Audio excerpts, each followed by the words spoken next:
আজিৰ দিনটোৰ ভালেকেইটা নতুন নতুন খবৰ লৈ লুইটৰ বাতৰি চেনেল আপোনালোকৰ কাষলৈ আহি সাজু হ'ল। বলগেদি আগবাঢ়িছোঁ আজিৰ দিনটোৰ বিভিন্ন খবৰসমূহলৈ।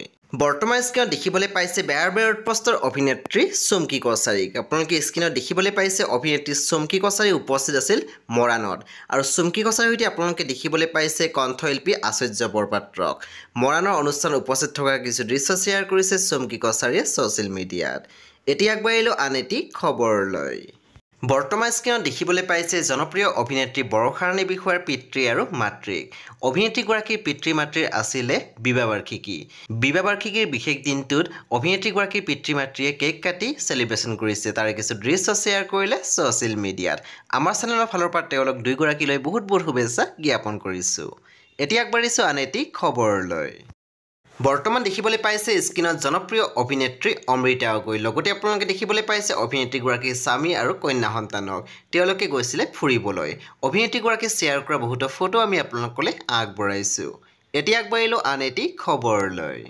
বৰ্তমান স্ক্ৰীনত দেখিবলৈ পাইছে কণ্ঠশিল্পী ৰিচা ভৰদ্বাজক। কণ্ঠশিল্পী ৰিচা ভৰদ্বাজ উপস্থিত আছিল মৰাণত। মৰাণৰ এটি অনুষ্ঠানত ভাগ লৈছিলে কণ্ঠশিল্পীগৰাকী। তাৰে কিছু দৃশ্য আমি আপোনালোকলৈ আগবঢ়াইছোঁ। এতিয়া আগবাঢ়িলোঁ আন এটি খবৰলৈ। বৰ্তমান স্ক্ৰীনত দেখিবলৈ পাইছে অভিনেত্ৰী ৰিম্পী দাস আৰু লগতে আপোনালোকে দেখিবলৈ পাইছে তেখেতৰ স্বামী বিনয়ক। অভিনেত্ৰী ৰিম্পী দাসৰ বিবাহ বাৰ্ষিকী আছিল, অৰ্থাৎ 1 বছৰ সম্পূৰ্ণ কৰিছে অভিনেত্ৰী ৰিম্পী দাস আৰু বিনয় তালুকদাৰে। আমাৰ চেনেলৰ ফালৰ পৰা ৰিম্পী দাস আৰু বিনয় তালুকদাৰলৈ বহুত বহুত শুভেচ্ছা জ্ঞাপন কৰিছোঁ। এতিয়া আগবাঢ়িছোঁ আন এটি খবৰলৈ। কণ্ঠশিল্পী ডিকু শৰ্মাৰ আছিলে বিবাহ বাৰ্ষিকী। আমাৰ চেনেলৰ ফালৰ পৰা ডিকু শৰ্মা আৰু তেখেতৰ ৱাইফলৈ বহুত বহুত শুভেচ্ছা জ্ঞাপন কৰিছোঁ। এতিয়া আগবাঢ়িছোঁ আন এটি খবৰলৈ।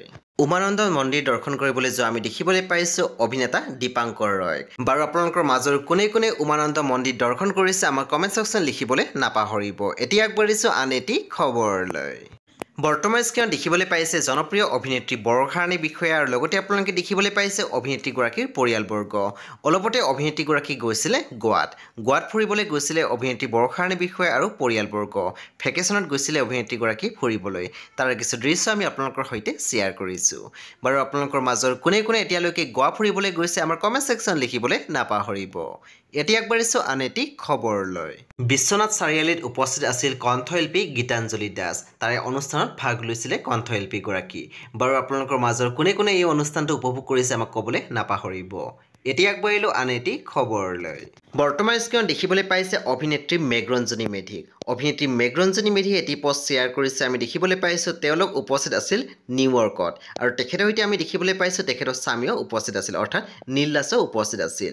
অভিনেত্ৰীগৰাকী তাত উপস্থিত থকা কিছু দৃশ্য শ্বেয়াৰ কৰিলে ছ'চিয়েল মিডিয়াত। এতিয়া আগবাঢ়িছোঁ আন এটি খবৰলৈ।